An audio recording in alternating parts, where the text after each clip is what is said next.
Hi, everyone. Welcome back to Physics 51st meeting on the 4th of April. This is April 2018. This is the second session where the second speaker will speak because we just had our first speaker presenting Miracle, which is really amazing. It's a fantastic presentation. I urge all of you to go into our YouTube channel, Physics YouTube channel, to watch all these meeting recordings. Okay. Now, I would like to share screen now so I can quickly tell you what we're about. Okay. This is Physics. Welcome to Physics, the Free Energy Special Interest Group. This is the 51st meeting, Wednesday, 4th April. We've gone back to the old time schedule. Okay, and this is a platform where free energy scientists, innovators, researchers come together to discuss and to share their ideas and their technology. Okay, in a platform where science meets spirituality. And this is, I have to do it very quickly because we've got people waiting now to listen to the second session where Miles Johnston will be speaking, because we've had the first speaker with Dr. Fresel co-chairing with me, Urwin Wengler, talking about the miracle, the creation of miracle, which is indeed a miracle when it comes to healing and other things as well, of course, you know. So then we got Miles Johnston now waiting on the side to begin his presentation. He is the creator and producer of the Bases project in the UK, where he is big in the UK because he's been a light warrior in this area, doing research and producing the videos for umpteen years, for 20 odd years. So his website, you can go into Physics website and click on the link, because his link is there where his bio is. Okay. Unfortunately, the co-chair is not able to come in today for whatever reason. We will know later. But we've got Pontus and Ron helping me to co-chair this meeting with Miles Johnston. Right. So once we're finished this, then we will adjourn to the next meeting, which will be the 52nd Physics meeting on the 2nd of May. So folks, do come back, okay, and tune in. Right. That's it. So I'm going to introduce Miles Johnston, because this guy is really doing fantastic work here in the UK, and he has also gone to the US to his events are fantastic. It's very popular. I mean, it's if you go to his YouTube channel, you see thousands and thousands of viewers. I think at some point you've got like almost 1 million viewers altogether, Miles. I'm not sure, but we will get you on to answer that question. So Miles Johnston, he's the creator and producer of the Bases project in the UK. The website is thebasesproject.org. He's the co-founder of the Irish UFO Research Centre in the 70s, and he's the publisher of the Irish UFO News, former regional investigations coordinator for BUFORA, Bufora, in Northern Ireland. Miles had a career in telecommunications and broadcast communications engineering, worked in the BBC on Special Projects London. The UFO research led directly to a career in pirate radio, where in 1987 he left the BBC and co-founded a 1.2 million watt FM border blaster, Kiss FM 103.7 and AM 1008. He was at Sky Television, Sky News, and Sky Sports for 20 years. He was running pirate radio work in Ireland when he started the Bases project in the news. Bases has evolved over 23 years to over 700 witness statement interviews and investigations from many contributors. A brief 2 years MH project with Joanne Summerskill, who's a friend of mine as well, resulted in the first major UFO documentary on British television, outside the earlier groundbreaking documentaries aired first through Sky News and Sky One. Bases is a researcher's resource. So over to you now, Miles. Thank you for choosing to speak here at FESIG. Well, Crystal, it is a really good to see you, and it's a great honor to be asked to this great group, and it's very positive, and it's a wonderful thing to be involved with such a esteemed series of people who are actually doing very good things and good work with the new sciences or the suppressed sciences, and I'm very glad to be part of it. However, I've got the sort of, oh my God, we're in a serious situation edge of the stick. But just to let people know just how long ago I've been doing the Bases project, here are VHS tapes of the very first Bases thing. And even this is called tape. Probably a lot of you don't know what that is, but it's amazing that you could put tape, a cassette thing, into a machine called a video VHS machine and play these. And a dear friend of mine actually bought these. I never got any money for them. They were sold in the hundreds of millions, obviously, you know. But it actually says copyright Miles Johnston there at the back. This was my first attempt to go commercial, and there it is, the Bases. The very first, this is actually published in 1997, but we did the first shoot in about 1995. And that was with a guy called Barry King. What I'm going to do is we have got, I've been interviewing a lot of people. They're basically witness statements. And so therefore, it's a raw resource where basically I let people talk.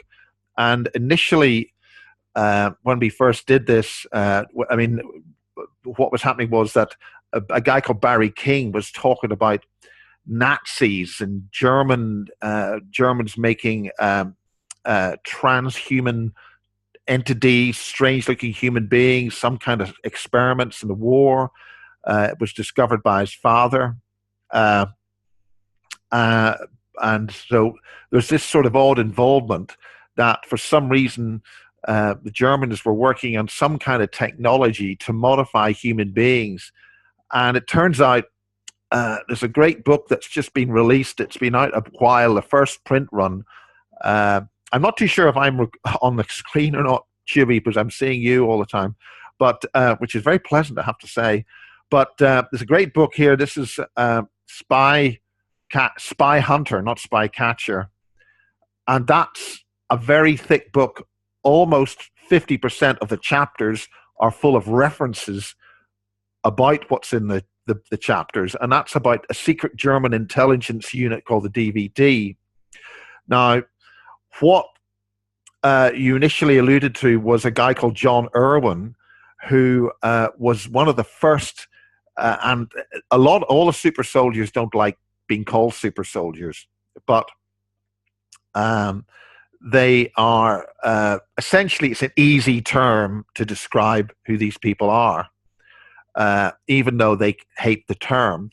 John was one of the first batch of publicly known super soldiers, and I think you've interviewed him. Is that right, Crystal? I think you'll probably say yes or no.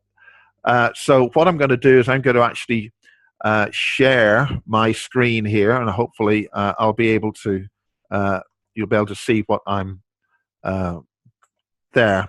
Now, what you're seeing there is a photograph I took with Sean Stone, who had come over to Newcastle. That's the River Tyne you can just see there. And John Urwin wanted to get his information out to a much bigger audience. So Sean Stone came over, and John asked me to record the event. And as usual, it was up north. And it's cold up north, anybody who knows anything about the north of England. And John, we did 4 days shooting in a hotel in Newcastle upon Tyne. And oh, I can't share. Oh dear. I can share, but I can't change slide. So that was the first time that John sort of met individuals who could actually see what's going on here. Right, I think I'll just keep it on this other mode. So I'll share again. Oh dear, Alt. No, that's not what. Don't do that. Well, that's great. We can't really go to that. So we'll get back to Miles, the I book. can help you, Miles. Yeah. Did you share screen already? Yes. You just Did do you? what you I've already normally shared do. screen. Yeah. Yes. You Yes. just do what you You normally didn't see do. that? Yes, I saw it. Okay, you saw. I'm just seeing Chewy all the time. I'm not saying maybe that's a good thing, much better than. Okay, from the current slide. Now, the important thing. Are you seeing this now? Right. Yes, we are. The whole point about John's information is we are spinning back thousands of years of data here. We have got a British military team working under secret orders to establish and obtain ancient technology. So we are dealing with information on the left or on the side with the pyramid. What you're looking at is a data bank which looks like a big iPhone. The problem is it's about maybe 10,000 years old. And there was a group of about 9 of these, and John's team in the 1950s were going around the Middle East trying to find this stuff. And they're bumping off lots of Russians and all sorts of other people, anybody that got in their way. Now, in the center of the screen, from one of his earlier versions of his book, you've got John, or one of the members of this group called the 16, this is obviously a pictorial representation, about to go into this base between Syria and Israel, a place called Jarabah, and just before they went in, these 2 flying saucers took off and flew away up and took from the desert and flew away in the night sky. And John's recollection of those craft were they looked pretty well beaten up.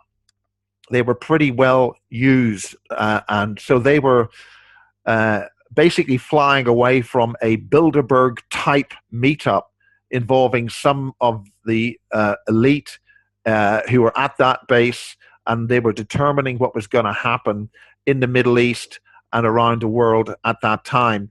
On the right-hand side of that, you've got the cover of his new book, which is only available directly from John.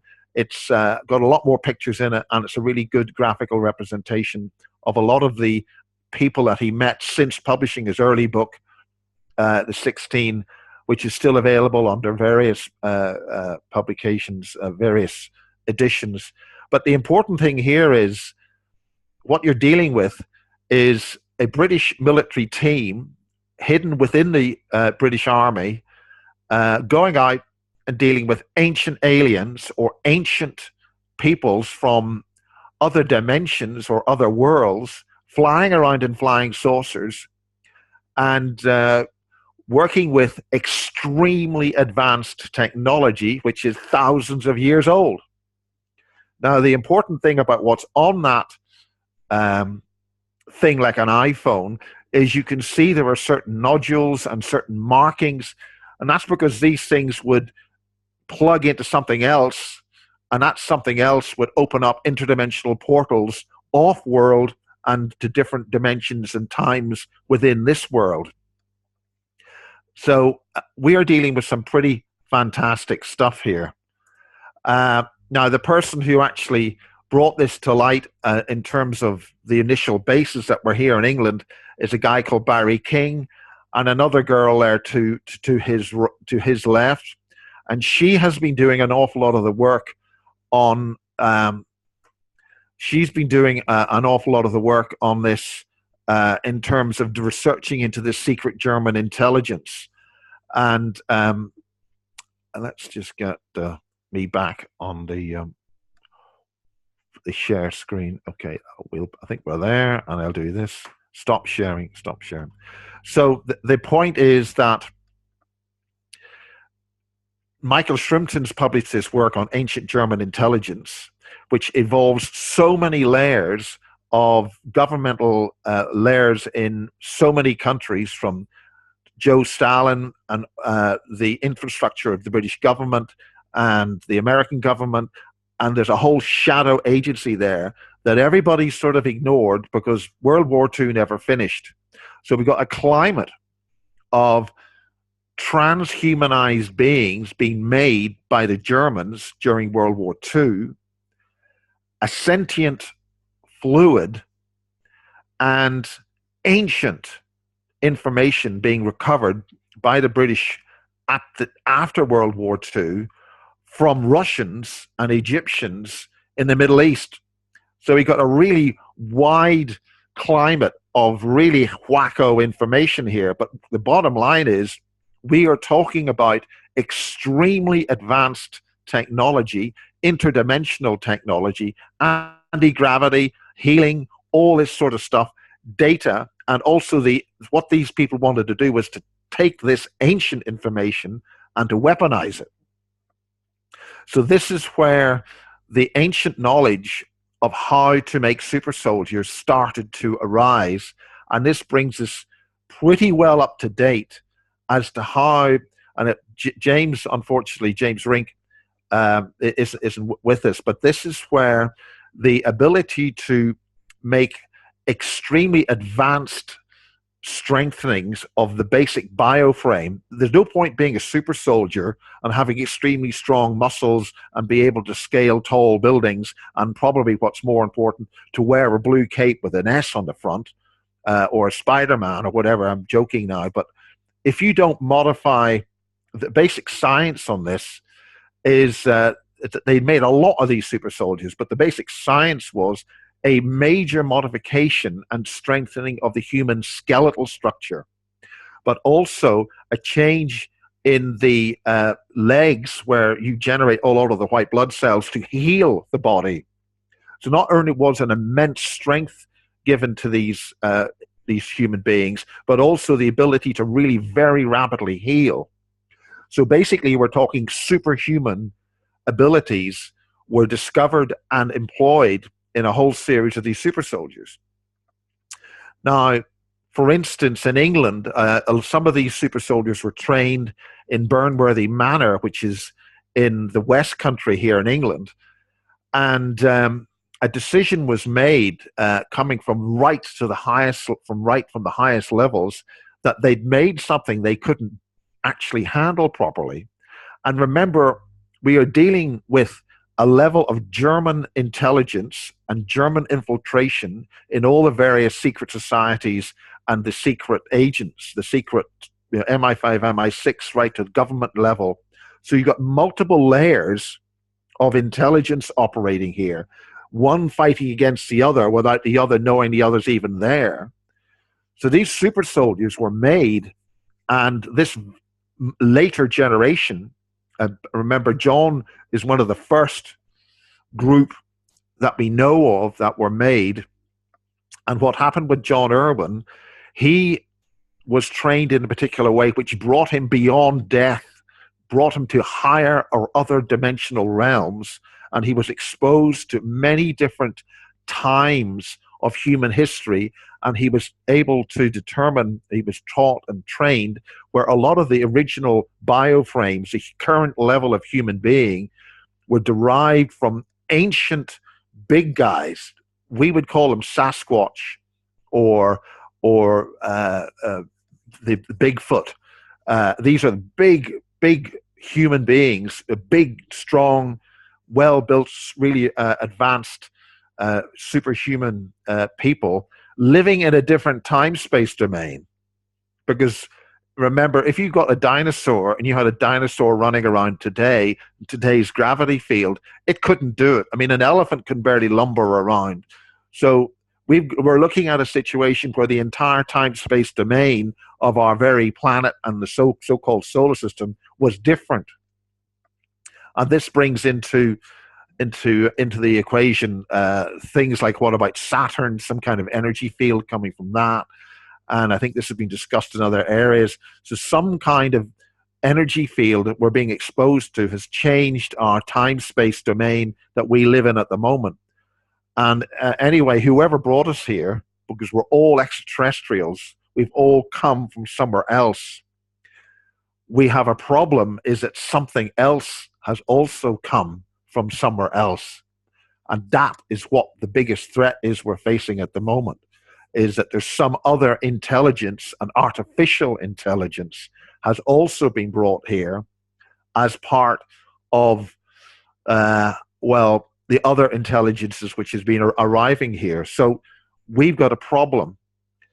So getting back to basically John Urwin, and then the current level of super soldiers under immensely strong skeletal structure, which allowed them to have immense strength and power and ability to heal very rapidly, that they wanted to basically get rid of. So a lot of these soldiers, super soldiers, were just lined up at Burley Manor and shot. The problem was they didn't die, which is a slight inconvenience when being lined up and shot at a firing squad.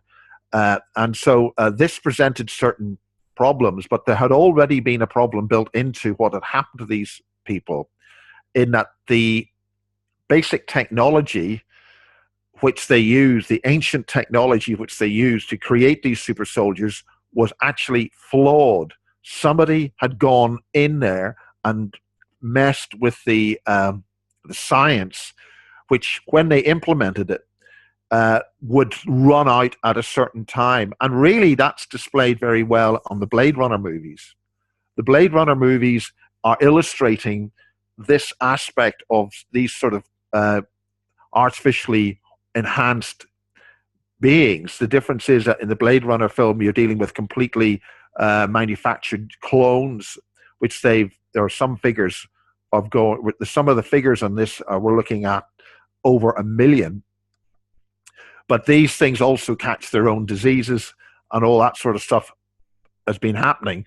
The problem in World War II was that when they were trying to make these super soldiers, they were having all sorts of rejection problems with the enhancements, with the biological mix between mechanical assisted, strong joints and power. So there are all sorts of experiments going on, almost in the crude ability to sort of stick bits in there to sort of create things, which so none of that really worked. And there were all sorts of rejection issues. And there were also issues where the artificially created flesh would be prone to sort of viruses and all sorts of things, and they'd have to give them all sorts of chemicals and drugs to fight all this. So you're dealing with quite a mess of various experimentation.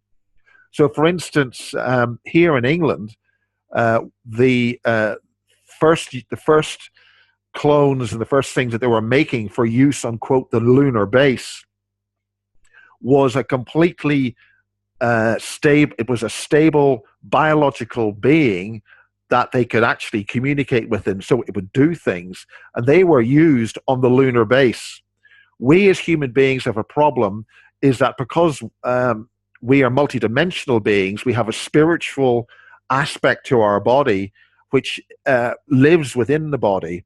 A lot of this science has failed because they were only thinking of 3D, and they weren't thinking of the higher energetic aspects of the energy of the being, of the spirit. And of course, if you only deal with one part of a problem, the other part of the problem goes wrong. And that is why I interviewed Michael Aquino. Because Michael Aquino comes with a lot of baggage and a lot of very negative front-loaded information, which is very dreadful on this. But it also explains why there's so many of these other dreadful things going on. There's a science behind this, there's logic behind this, and I don't want to mention it because it's really too horrendous and distasteful. But the point is that you have a situation with Michael Aquino where you have a psychological intelligence officer for U.S. Air Force talking other energetic realms and domains. We've got a secondary problem, or one of our other problems is that this is being weaponized and has been weaponized.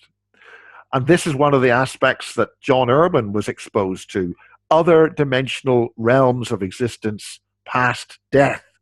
He went through that process, and this is also a process which more recently Max Spears was put through.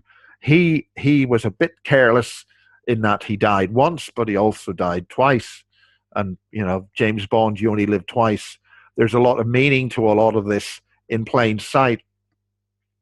And I was allowed to speak on Radio 4 about that. BBC Radio 4, mainstream news media on the BBC, allowed me to discuss this when the BBC showed interest in the loss of Max Spears. So Max Spears was one of the sort of British super soldiers. And a lot of my interviews, again, I try to let the people talk for maybe several hours. And initially, a lot of people would say, what on earth are you interviewing that person for? Well, we don't know. I mean, when I initially interviewed Barry King, the idea was, yeah, you're telling us all this stuff, population control mechanisms and implants in people and tracking people and all that way back in the early 90s, all of which stuff we all know about today. So if I hadn't held on to that, a lot of that data would have been lost. And again, the other person in those films was dealing with a lot of grays. But what I was mentioning was that the original use of in vitro fertilization, IVF technology, was developed at Portendown and these British bases not too far from here in Wiltshire. And it was designed, it wasn't to help fertility issues in humans. It was used to create these new sort of clone super soldier type beings for use, these PGLFs, program generated life forms, which were a technical term for creating these alien type beings for use off world in the so-called lunar base. So IVF was a byproduct of the genetics and cloning programs being done here in Britain in this leafy, sleepy countryside of the Berkshire and Wiltshire countryside here. So other people who've been to these bases here have said, you know, they were so horrified that this country in England would be involved with this kind of technology. But we've got to remember again that we didn't win the war, that we've had a genetics program going on with the National Health Service, the heel prick test, where everybody's blood samples have been taken at birth since the war. This goes right through to the way that birth is handled in our hospitals to this day, where certain procedures are there to make sure that female children are actually, the umbilical cord is cut slightly early, so that a lot of girls, when they're born, get that little bit of oxygen starvation, so that they have a little bit of a brain starvation by design. This is all, so many subtle little aspects are all built into our health service. And one of the other individuals I was able to interview, a girl called Nina, her grandfather was instrumental in the health service in Britain in implementing aspects of MK Ultra programming into the aspects of the British health service. So this is Kathy Morgan is another woman who, as a twin, studied a lot of this, and she, as a twin, found out that her other twin was taken for all these kinds of experiments. So we have a situation here where there's clearly a plan to do something to create another level of human being. And now we have the likes of Elon Musk, only in the last couple of years, actually saying we've opened up Pandora's box, and we have a situation where it's out of control. So essentially, Urwin's basic message is that there is a plan to wipe us out. And the basic message from the Sasquatch, because I've interviewed Kiwani Lepseretis, who has been dealing with the telepathic encounters with the Sasquatch, they have seen us come and they've seen us go. And right now they're seeing us go. So this is an opportunity for us to get a grip understand what's happening, and then do something about it. Now, speeding on about super soldiers, we have had the black goo mentioned. And I will see if I can get my PowerPoint up again and see if I can speed through a lot of this. This is the actual base.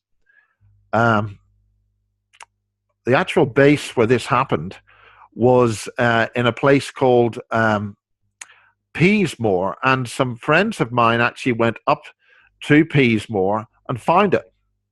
And Peasmore is there. And when they went up to, now this is in the Berkshire countryside, and this was the little yellow tag is where this group of individuals who were helping another super soldier by the name of James Casbolt, and they were part of his team, and they went up there, and this is an aerial view from Google of the village of Peasmore, which is just along the M4 out of London. And off to the left of that map, or that aerial photograph, is RAF Welford. RAF Welford is where the British are known to house a lot of their hot nukes and stuff like that. So that's not actually a secret, but it goes to show you that we're dealing with a very sensitive area. Now, a friend of mine called Matthew Williams has actually done an aerial flyover of this region with a ultra high definition camera on his drone, and actually you can see the Peasmore area, and he overflew that area there where my colleagues actually way back in about 2007 were given an acknowledgement that they'd found the base where these program-generated life forms underneath there had been made since World War II, where we'd been involved with greys, reptilian aliens, the manufacture of these creatures, these programmed life forms, and a TR-3B, which is a triangular abduction craft, the original ones that were used to do a lot of the military abductions and all that sort of stuff, was called a Firefly. And there's important reasons why it's called a Firefly, because of the energetics involved with these craft, which sort of seem to sort of not quite operate in 3D space. And that's why they're black. And that was the one they were given a little hello with was a TR-3B, and it's got video of it. There's a couple of frames where you can just about see the actual craft itself, and that's a TR-3B alien abduction craft, man-made, flying around the British countryside in Berkshire in broad daylight. So, you know, this is where it's all happening. Now, some of the reason why we know about this is that seems to have been made, there's been a decision made in about the last 10 months from MJ12, filtered down through the Committee of 300 to get this information to the wider public, because they've lost control. There's also an awful lot more information coming through from Antarctica. So what I'm going to talk about now is the Falklands War, and I'm going to talk about the black goo. And one of the most important aspects of the Falklands War wasn't the Malvinas. It wasn't this issue about the Falklands and the that was really basically a side issue. It was about a group of islands well south of the Falklands. And I've had one of the soldiers here in this very house actually describe what the Falklands War was really all about, and it was the recovery of a vast quantity of black sentient fluid, or black goo. And he drew for the very, very first time the kind of containers which were stored in an island called Thule Island, which, remember, the Germans were always in this. Thule Island, which is part of the Georgia Ring of Islands, was a U-boat refueling depot. while the U-boats were on their way to Antarctica. And that was a refueling depot and a base that the Germans had. And right up till about 1984, or whenever the Falklands War was, contained a vast number of extremely advanced interlocking containers. And each one of these containers, I've got the original drawing here, they're 1.5 meters wide and they're 2 meters high. And this is what they look like. And this is what the British military recovered from Thule Island. And remember, Thule Society, you've got to remember it all plugs in with that. This is where the British recovered 400 crates of these interlocking containers, which were recovered using a submarine, a large container ship, and 3 destroyers, 3 ships which pounded the island. And the man who recovered these, who drew this, was standing on top of these as they were unlocked and put into a British ship and brought back to England, where they then started the various experiments to create super soldiers and further develop this kind of technology. Now, this kind of material, when they opened it up, you could see the way it interlocks. So there were 400 of these in a cavern, which once they were recovered, the island was pounded by shells, and he was part of the explosives team to actually destroy that. And I'll just get back. Have I got a minute left or something, Chewie? How long have I got? It's crystal. I don't know what my time. It's I think you've got about 10 minutes left. Okay, well, what I'm going to do is I'm going to get, since we're talking about this particular topic, and because there's other things which we've got to get onto on this, which is very important. That was, I'm just getting, right, well, I'll do that and then back to you. Right, what I'm going to do is I'm going to give you a picture of that soldier as they recovered it. And that's it there. There they are. There's the British military at the Thule base after they've recovered those containers. That's heavy snow. Those are British Marines. He's in the explosive corps. It's not actually the quite. He's the guy you can just about see.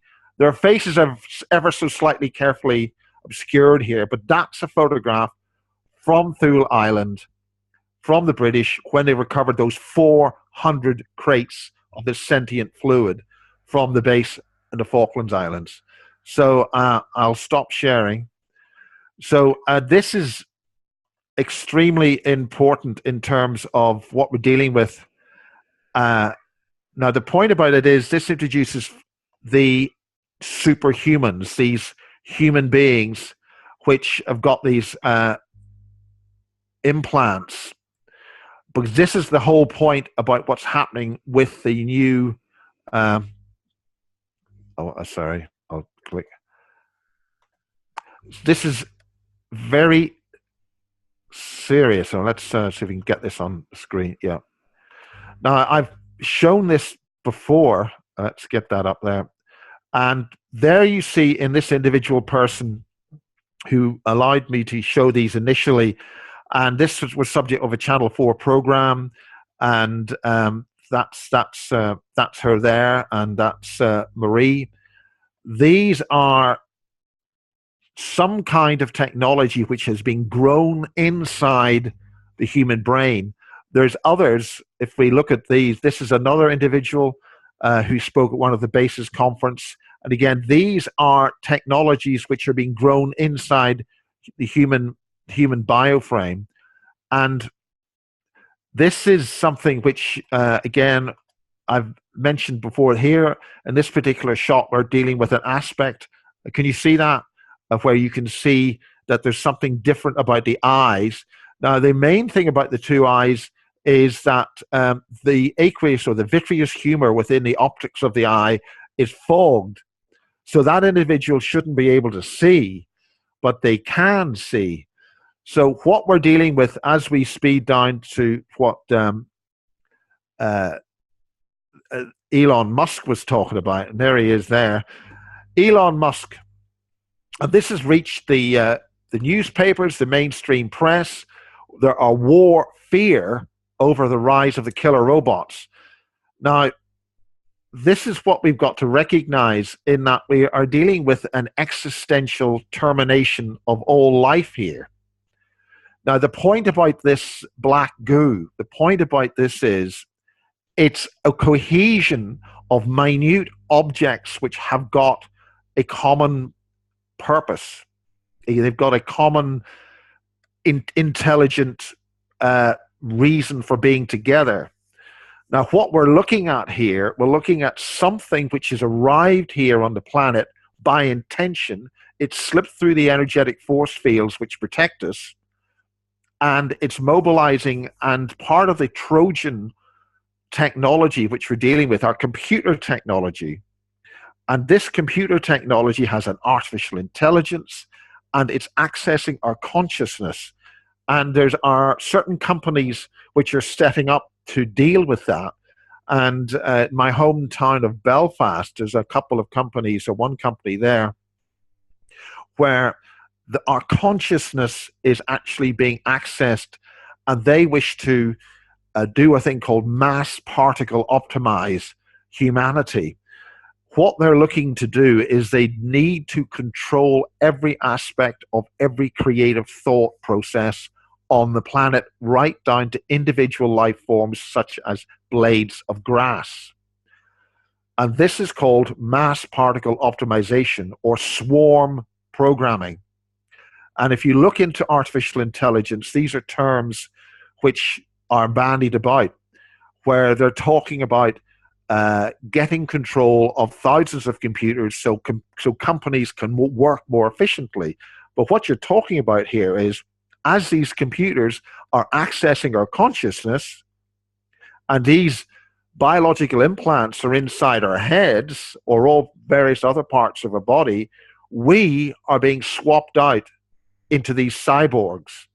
Now, the point about it is, this is a 3D prison which has been built for us, and our consciousness is being used to actually create that. So we have a major threat. Now, Elon Musk, who can launch his Tesla car into space, is telling us about this, that we are facing existential extinction. This is what John Urwin was talking about. Ancient data being recovered, and in the Antarctic, a lot of this stuff points down to the Antarctic.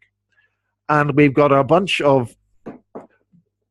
a major German intelligence agency dealing with this kind of robotization during the war, and they had it in the base. Where did they get that? Where did the Germans get that black goo from that was in their base, that they left there, that the British got at in the early 1980s? So we are dealing with an extremely serious and absolutely, we're talking about disassembling the energetic field of 3D space into something else. And it's a minute viral problem. That's one of the issues I didn't want to talk about the children, that one of the reasons why these children are taken in such vast numbers, and I think people know what I'm talking about, is that these creatures can't sustain their own energy field. They have to steal our energy from these children, and there's certain ways that they do that. And if they can't do that, they want to manufacture something, or they want to get us to manufacture something which they can walk around in as a cyborg. And that's the lucky ones. The others will be transferred into the artificial intelligence matrix as an avatar. Now, whether this is actually going to happen is another thing. But in the good old days of pirate radio, this is my party piece. This is my output valve for my big higher. This is just to say it happened, okay? When you got something like a spider on top of this, and we now know that there are lots of people seeing these kind of things, they're called scuttlers. This is part of an energetic field of mechanical artificial intelligence devices which are being screened out of our cognitive ability to see. But some of us are perceptive and we can see that.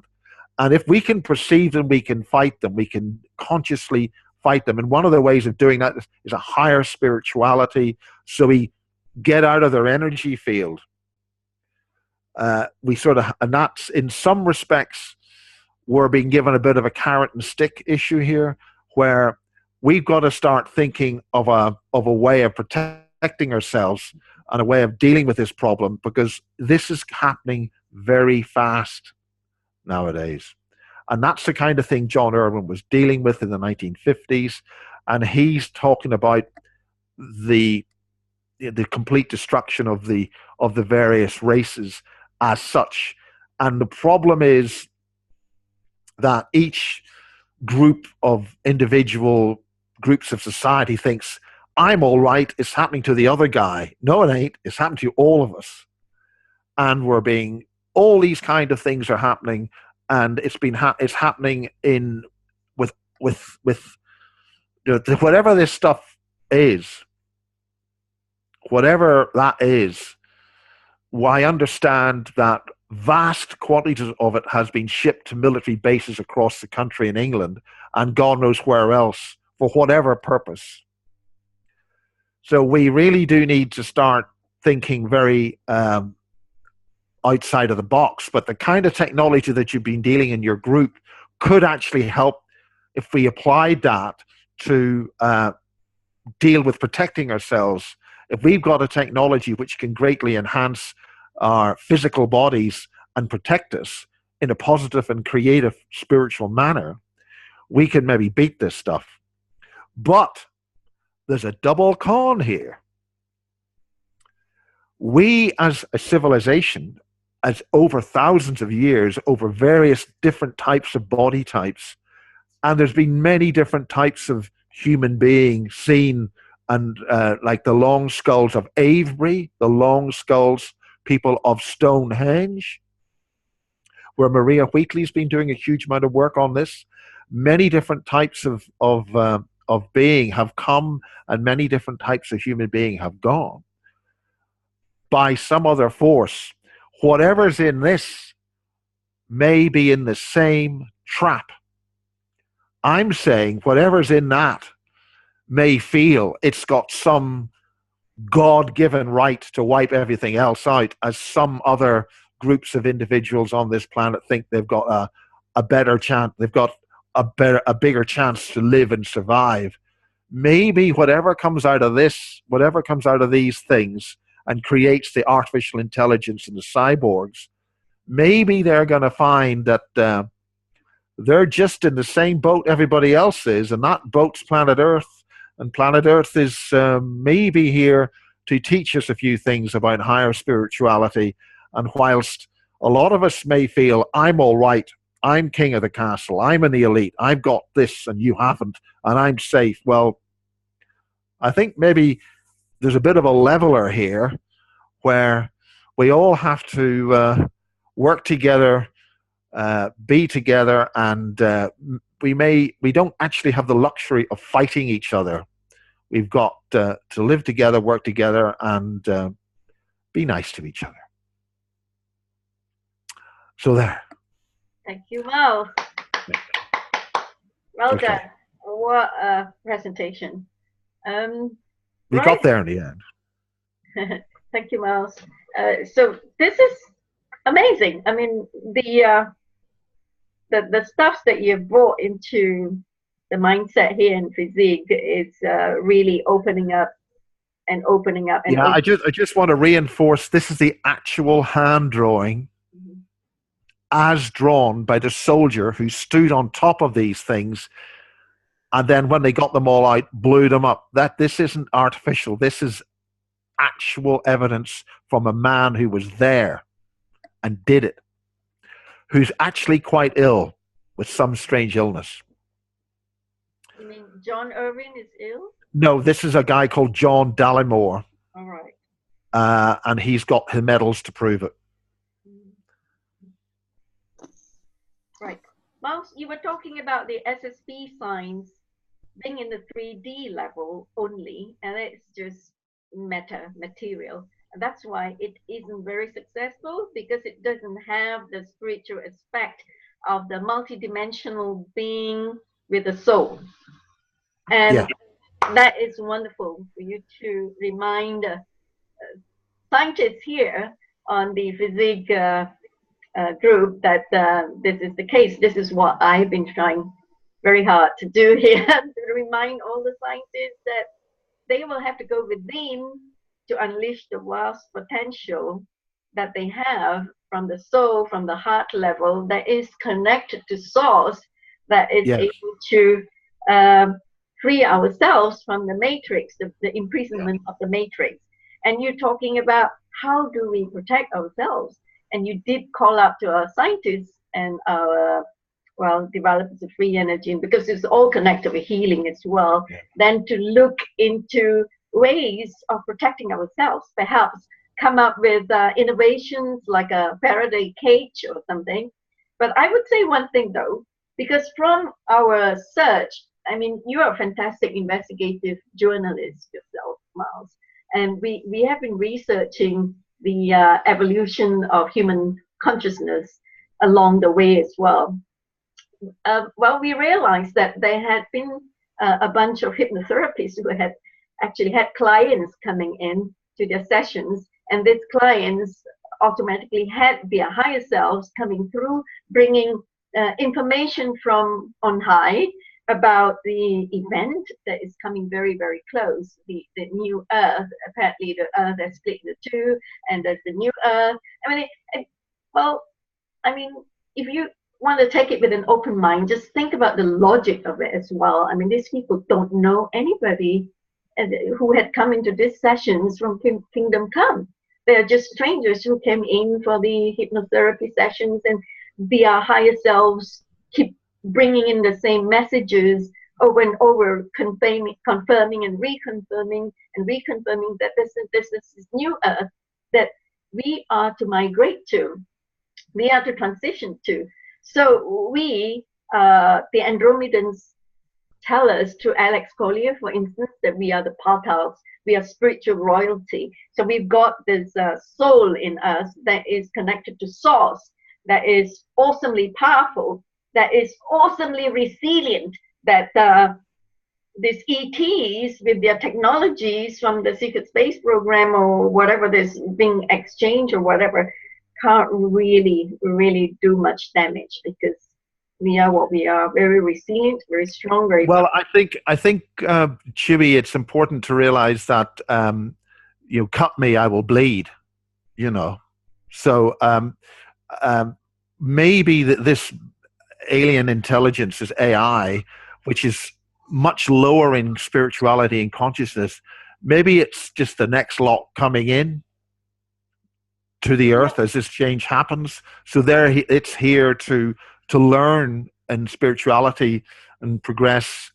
And maybe we need to go to another place. I mean, your tagline is exposure for disclosure.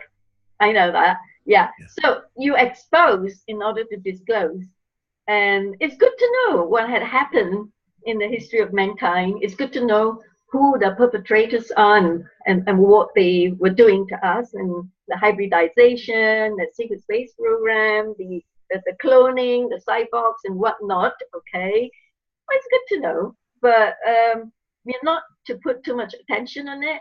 That's what I gathered from my research as well, according to those who had been to the new Earth who came back to tell. And mind you, stay tuned, folks, because I might be able to get some of the people who had gone to the new Earth or had experiences or having their higher selves talking the new Earth to come in to speak in FESIG as well. Then let's just weigh this out, okay? Now, let's not focus too much on what has been done before. And let's focus on the future. Let's focus on what we can do to progress, to advance forward, and possibly to get to the new Earth. And that is the 26,000 years of the cycle of ascension and descension, which is now. Nothing can stop us, human, from ascending. That's my take on it. So what do you think, Miles? I mean, you've done your job. You've done the exposure, you've done the disclosure. And so scores of others like James Rink, who's brought the super soldiers into the equation to disclose and to expose the secret space program. So it's done. We know. Okay, but we're not. Yeah, I think it's a little bit like discovering America. In whoever, we rediscovered America because we knew it was there. It's just we forgot. We were told to forget. A bit like, there's a huge continent over there, and there's all sorts of things happening, and everybody runs around in circles and gets very, very excited. And then, what do you do next? You just we've gone through our running around in circles and getting very excited and secret space programs and all sorts of stuff like that or whatever. And we all know we can trust every word that our politicians tell us, and they're very pious and decent people. But we've got to just take responsibility ourselves and improve our own lot and share that with our brothers and sisters and move forward in happiness and spirituality. Certainly, I agree to that, Miles. Yeah, certainly. So what say you? I mean, let's let the co-chairs take over. Pontus, you want to say something, or you want to invite question and answers from the floor? Yeah, I just wanted to tell Miles one thing, that that thing with Elon Musk and his car, that was faked in the studio. You don't say that. No, it's fact. You ever heard of Secure Team 10? They're on YouTube. Check one of his videos out. He's got the proof on there that it was faked in the studio. Well, there is a bit of a problem if you get a car and you stick it into outer space. There's a whole lot of things you can't put in space because it'll gas out. For instance, if you use ordinary cadmium type material, this is, I'm just using this this is actually silver plated, right? But there's certain materials that you can use in a terrestrial oxygenated atmosphere, and that's fine. But if you use the same kind of materials in a vacuum, which we're told space is, there were certain gaseous elements and stuff will start gassing out and contaminate the electronics. Now, I'm not saying that Elon's car, we'd have to see whether we need to get more hard facts on really how much of the car went actually up into space. Did it contain the batteries? Did it contain any fluids? Nothing went into space. Nothing. No. We've got to look officially what went. If we look, let's start officially. Okay. There are oils and fluids and stuff in an engine. Even if it's an electric engine, there's got to be things there which, if you put them into space, are going to bubble out and fume, and they're going to come out of from underneath the seats. I mean, the plastic on the seats should have bubbled out. You're dealing with foam plastic. You've got that kind of thing. If you just take it from a very strictly, it's a bit like on the surface of the moon. They left a picture of one of the astronauts left a picture of his I think his wife or something and his kids, and it was in a plastic bag. If that was on the moon, and if it was exposed to the kind of temperatures and radiations that you would get there, that should have all gone black and opaque, and all sorts of things should have happened to it. So, I mean, I'm talking about just take a little detail like that. It's a bit like the plexidome thing in one of the airliners as it goes through solid steel and things in 9/11. That bit of plastic that hides the radar on the front of an airplane can go through the whole building and come out the other side unscratched. I mean, if you just take one little thing like that and just ask a couple of questions and use that kind of logic, you can then, I mean, the tires mustn't have been pressurized, for instance. They mustn't have had any air in the tires. Otherwise, the tires would have blown up. We need to find out little things like that. or was there any water left in the windscreen wiper display or anything? That would have bubbled out. And maybe they should have left some telltale fluids in there so they can sort of prove bubbles bubbling up from under the bonnet and flying around in space around it. But none of that happened. No, because it never went up. Well, what was that? We got it. Yeah. Is that a ham radio transmitting tube? This is a 10,000 watt output triode, which was on the output of my transmitter, which was a pirate radio transmitter, where the guy, my co-creator at the station, was abducted by aliens 4 times, and we ran without a license with a 200-foot tower or 180-foot tower on the Irish border for 9 years, and there's no way that would involve any kind of illegal broadcasting, in which case, why were we let do it? But the point is that an artificial scuttler device was on top of this. These are like giant spiders, and there's a lot of them being seen now. A lot of these are being seen in the cities. They're information feeders. There's some kind of AI. We have an understanding that they're made of some kind of materials, which you don't actually say, so that when a witness comes forward, or I just had a witness the other day who described what she'd seen, what these things have, and it matched.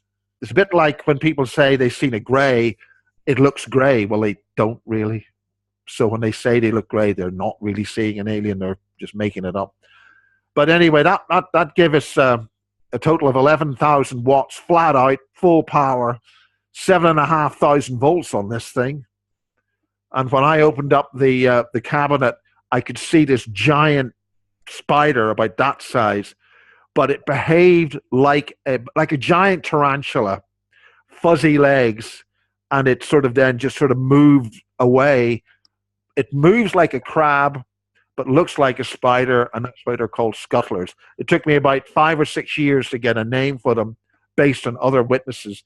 These things can actually get on top of your head. And I could briefly show that if I just quickly, this is scary stuff. I don't want to be too scary, but I mean, this is a real and present danger. Here it is. Can you see that? Yeah. That's what these things do. They crawl onto your head, and they get inside because you are a perceiver. You are your brain is doing what this transmitting tube was doing. There's some other drawings by the witness. So you can see how big it is. It's right round the neck. People get these problems with the neck, and these are getting atop of people. People are seeing them. They're waking up and they're at the side of the room, or they're on top of them in the bed. So what we understand is going on, and it's been going on for quite a while, is that the rituals and ceremonies in the so-called elite, in the castles and wherever they do these rituals in Europe, and they've been targeting Europe as the lead source of civilization in the current era. They've been letting dark matter life forms into our domain, and they look black. They're not of this, literally not of this world, and they're letting these things in deliberately to cause extreme damage to our dimensional space-time. I thought they came in because the portals were unblocked and they just had free passage for a while until... No, they created the portals to do that. That's the point. And when people go around creating portals and all this sort of stuff, thinking they're doing this or that, they've got to shut them off. You've got to. This is one of the issues with what's his name, of the famous psychic who was up in Scotland, near Loch Ness and all that. I've forgotten his name. Crowley.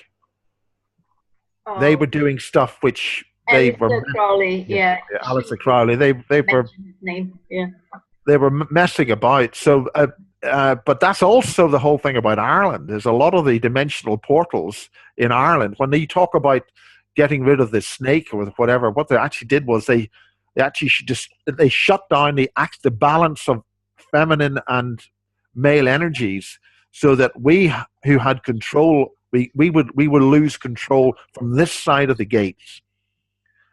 And that was the whole point about Urwin's material. His technology were interdimensional technology devices to give you control of the interdimensional gateways across the planet, using going into the ancient grid matrix, which today we have churches and villages and all sorts of things on the planet today. But those gates, they are losing read now, Miles.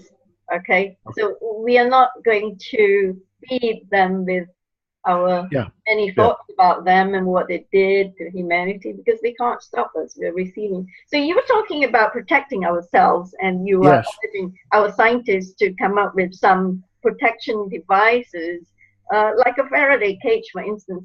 But for now, we could actually surround ourselves with crystals, with shungite, and we can also consciously visualize our own Faraday cage around us, like put ourselves in a bubble of white light protection, you know, like what you see in the science fiction movies, where there's this light tunnel around us that's connecting ourselves, our chakra tube well, to the source, creator, supreme creator. Yes, Chewy, that's important, because one of the some of the witnesses who were exposed to this sentient fluid, as it was inside their bodies, the way they survived, the way they got through the experience, was to connect their spirituality with source, as you described. So there, see, you're wonderful, What Chewy. do you mean with source? What do you mean with source? Well, the source, the problem with this virus is, or one of the viruses, or I mean, James Rink would call it maybe Pichu technology. I mean, one person's Pichu technology, something very, very small, is another person's virus. And this stuff is something that you can deal with. I've just been hit. I've just taken up. I shouldn't have mentioned James Rink. I don't know. I've just been split off my. The whole point about this is that that's why all these ceremonies and things happen with all these children. So these is to get the energy of those young children, that source, that growth energy, that life force, which then these creatures then can use to keep themselves stable in our 3D space.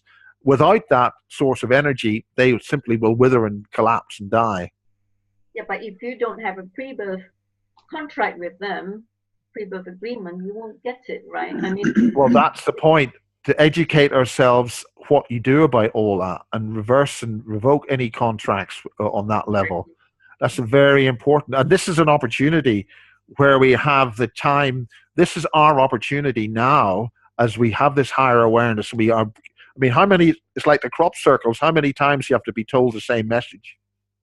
America has 800,000 missing people every year. 800,000. Higher than any place on the planet. Actually, we have a figure upwards of something like 40,000 here in England alone. That's about what it is in China, about 40,000 a year. Yeah, well, that's, yeah. So there is a vast trade and all that. So that's a point there about trading human through the secret space program to the ETs for. But Chewy, this is happening now in the astral realms. There is trading of astral assets, for want of a better term, auctions happening, so that the elite can trade their psychic super soldiers in the astral. So there's a whole weaponization involved here.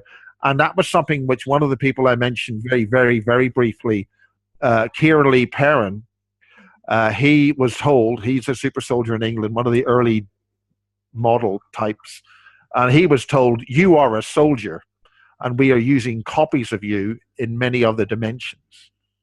Well, and when you go to the other dimensions, time isn't necessarily linear. So when you go to one dimension and come back, you could have gone. There could be a time difference, quite a substantial time difference. Yeah, which is how you can end up going to the future and coming back to the past. Yeah, James Ring's work has brought that to the masses. Yeah. Just reconfirming that. In any case, game's over, folks. It's not going to repeat anymore because the time is now for humanity to ascend and ascend. Exactly. Yeah. That's like 5D, Miles. You can go to 5D for 4 days and 40 years have passed in 3D. Well, yeah. I think the idea that we've got to get this linear aspect of things. There's nothing in existence which is linear for very long. Okay, so it's a bit like having long sunny days, 24 hours a day, 7 days a week for 10 years. It ain't going to happen. It's going to rain sometimes. Maybe it'll get cold. That's called the weather. Everything in nature changes and moves around. So, we've got a wonderful planet here. So let's keep it that way. Yeah, time is running out, folks. I've got to wrap it up now. As I said, game's over. Okay, if we focus our consciousness on ascension, on expanding our divine nature, our divine gifts, and which is naturally our original whatever power that's inside, that's within us, that is, that is from the fragments of source to experiment and to feel and all that, to have to gather data. So I think it's time that we focus on that, so we can step to the new earth. We can do the transition towards ascension. I think all will be well, because they can't stop us now. We're going that way, and they have to surrender, and they are, because they've been taken down. Everything's being exposed now, coming out to the even mainstream media has got no choice but to allow some information to get through. Thank you, folks. Thank you, Miles. Excellent. Thank you. Bless you, Crystal. Good to see you. All the blessings to you and your team. Thank you. Thank you. So, Pontus, you got anything that you want to say? You want to invite everyone to ask some questions? Well, it's very nice to hear you and educate you. Thank you. Right. So let's go around the table, shall we, co-chairs? Ron? Pontus? Okay. Just a great presentation, Miles. Enjoyed it very much. It was all highly skilled and planned months in advance.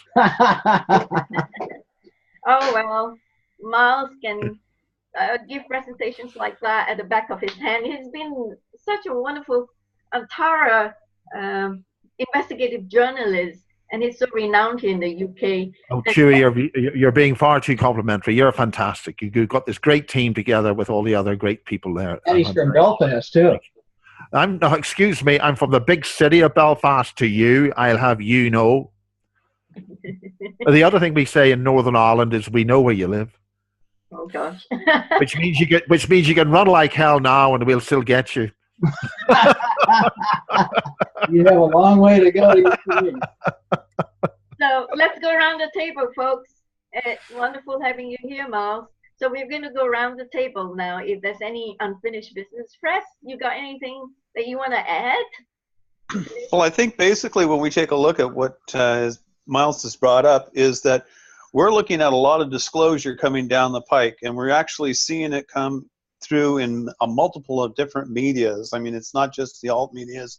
It's starting to show up in mainstream and your YouTubes and that kind of stuff. So keep your eyes open and see the changes as they're coming in. I'm amazed at the stuff that's coming across my desk and what my friends are sending to me. And we get into the disclosure. We don't know how big it is or how bad it is, but we're getting kind of an inkling of it, and it doesn't look real good. So, you know, it's time to change the paradigm. And I think what we're being told today is, you know, even from his sources, we're getting that same information, that it's coming at us, and it's something we're going to be dealing with. Yep, fingers crossed. Next meeting, Press, bro. We're going to get some speakers who will be talking about the hypnotherapy. So we're talking about the higher selves coming through, bringing in information from source, from Supreme Creator for us, okay, to tell us to wake up, time now to ascend to the new earth, all right? So yeah, some of the keep your coming in high, keep your vibrations high, positive, okay? Don't let all these fear thoughts get into the way of you ascending, right? And it's like, instead of go on then, Fred. Fred, thinking, are we losing? You froze up. Yeah, we froze up. It's interesting. I get into some of these topics. It's like, wait a minute, then it freezes. Instead of being linear, like your figure in thought, it maybe your life is actually a series of possibilities, like a book or your hands pointing upwards. And so that we are learning to move from one reality to the other is simply like moving from one finger to the next one and saying, oh, wait a minute, now we're over here. It'll be different things we have to be aware of if we've actually made that switch through, you know, our consciousness. And it seems to be a possibility. Yeah, you know, as I said, game's over. Time now for us to get rid of all these implants, these controller stuffs, and all those, whatever that, you know, Mouse was disclosing about and all that they've been doing to us, the cloning and the hybridization and all that. It's time now we just pull it off and become our original selves again, the Patao, so the Andromedans call us spiritual royalty, and stand steadfastly strong and in power as the awesomely powerful multidimensional being that we are, with the soul, with the spirit within intact, because we're just going to pull all this out, you know. Yeah. So we're going to absolutely, Chewie, absolutely. Yeah. And then we're going to step over to the higher dimension, to the new earth, where all these illnesses, sicknesses will all dissipate away, and it's not going to trouble us. And aging process is no longer going to be a part of our reality, because that's not meant to be. So we're all going to get younger, healthier, leading a very beautiful, joyful life in harmony with each other, because all the bad ones who refuse to the negative vibration of the lower vibration frequencies are not going to ascend over to the new earth, and they will just stay put here in the old world, unfortunately, if they refuse to open up their mind. But by and by, they will join us, because they are also part of the whole human matrix of the, you know, of the Supreme Creator from Source. We're all fragments from Source. Thank you. So on that note, I think, well, there's not much time left. If there's anything anybody wants to say, because I won't go around the table much. We've done that before. Anybody wants to say anything? Last chance. Just unmute yourself and speak up. Hi, this is Whitney, and I just really appreciate this open topic, and I think that it's just important for us to know about. I also know that when we take responsibility, can feel those things. So when you're speaking, Miles, I'm working on myself and taking responsibility for this. Now, I've actually talked with people that these things that, you know, might look like a spider can actually change into something beautiful like a butterfly. Like, there's an energetic purpose in showing our soul how to progress. And when that purpose is released, it's actually releasing that being as well. So I think, like, yeah, we can see what's going on in the earth, and we can also see now how we can change it in our own fields. So knowing that it's there is a huge part, and I really appreciate that. So thank you for all that. And thank you, Crystal, and everyone that we're working together to do the very best. Just really, we've got to understand that the black goo is in oil. It's intricate. Where is our black goo? It's the fundamental basis of life on this planet. It's just whatever's come in is something different. Yes, those. Yep. It's good for Mouse to come forth with all this disclosure and exposure, so we will become more and more streetwise and won't fall into any trap anymore. Okay, thank you. I could not have come forth without your invitation. Bless you. Thank you. I just put a link on the chat that might be interesting for some of you that I saw a few days ago on the Arcturians. It's an interesting video. It's about 15 to 18 minutes long. to that, may I suggest that everyone quickly save chat? You have a feature there on, you click on more, and then it will say save chat at the top of the drop down menu, and click on save chat so you can save that, because I'm going to close the meeting. Have you done that, all of you? Yep. Press and I don't need to do that, because we have recordings, so it's automatically saved. Right, so there being no other business, this meeting is now adjourned to the 52nd meeting on the 2nd of May, where we're going to have some exciting speakers coming in. I can't tell you who yet, okay, because it's yet to be reconfirmed. Yes. So thank you very much, everyone. Lots of love to all my brothers and sisters here in the meeting room. Thank you, and namaste. Thank you, Miles and Rain, for speaking. Namaste.